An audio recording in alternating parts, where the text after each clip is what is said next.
You ever been at the top of the universe? I'm gonna take you. Okay. What's happening, fam? L.A.R. movement still moving. Subscribe or die trying. You see the thumbnail. Some people enjoy making other people suffer. You know, if y'all, the picture came from like Muhammad Ali type picture, but him and the cops that were actually joking around, if I'm not mistaken. But they made it look serious, but they were actually joking around. But it was, like a civil rights spoof type of thing. But the reality is there are people in the world who,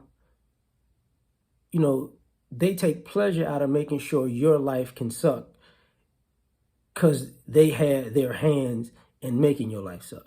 There are people who smile about the stuff like that. There are people who wake up and they really think, oh, what can I do today to make sure this person doesn't make it today? What can I do to drag them down? People enjoy that. They say, misery loves company. And people enjoy, bringing you down to the miserable that they live in. Sometimes when you see people who have a bad attitude, because you might see two people who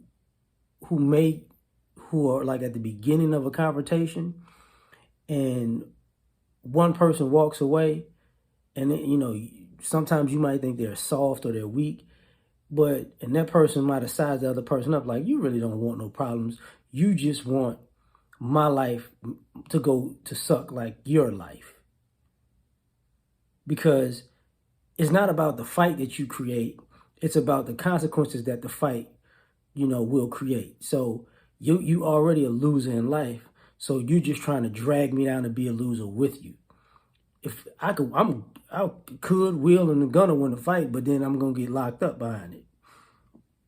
And you was already going to jail or on your on a destination that was gonna leave you there. You just wanted somebody to come with you, and that'll make you happy. Oh, at least I took somebody down with me. There are people in the world like that. That's what they do. That's when you got people who lie, they enjoy lying. Don't ever think that somebody who lies doesn't enjoy lying. Because if you, when you're not a habitual liar, but pathological, if you lie on top of a lie, on top of a lie, on top of a lie, and you believe, you playing this game with yourself. Yeah, I'm going to make that move. I'm going to say that. It's like moves on the chessboard. It's a game. So when you make up a game in your head, and part of your game is making another human being suffer, these people take pleasure out of that. What they don't take pleasure out of is suffering themselves. And what I mean by that is, so you can't, karma is real. Like what goes around comes around. What you put out into the world comes back at you. And you wind up in a situation where people like to destroy people, but not even face to face. Like, people are more fox than wolf. And what I mean by that is, a fox will be sneaky. A fox will, creep around, sneak around, and because a fox want to get something out of you, but a fox don't want no beef. You know what I'm saying? So fox was smart and cunning. But a wolf's like, hey, I'm coming to take that right now. Ain't no discussion. You gonna see me coming. You gonna see me growling. You gonna see my teeth. You gonna see the hairs raised up on my back. You know it's about to go down. It is no, like O'Shea would say, ain't no doubt about it, right? So most people who want to make other people suffer, they're more on the fox than the wolf. I don't want you to figure out that it was me.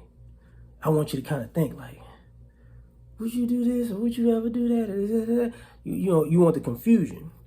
And part of what I'm getting at about this is you have to distance yourself from people who take pleasure out of you suffering, or take pleasure out of creating a situation where you will suffer. Because ultimately, those type of people will never have a positive experience in life. Never. And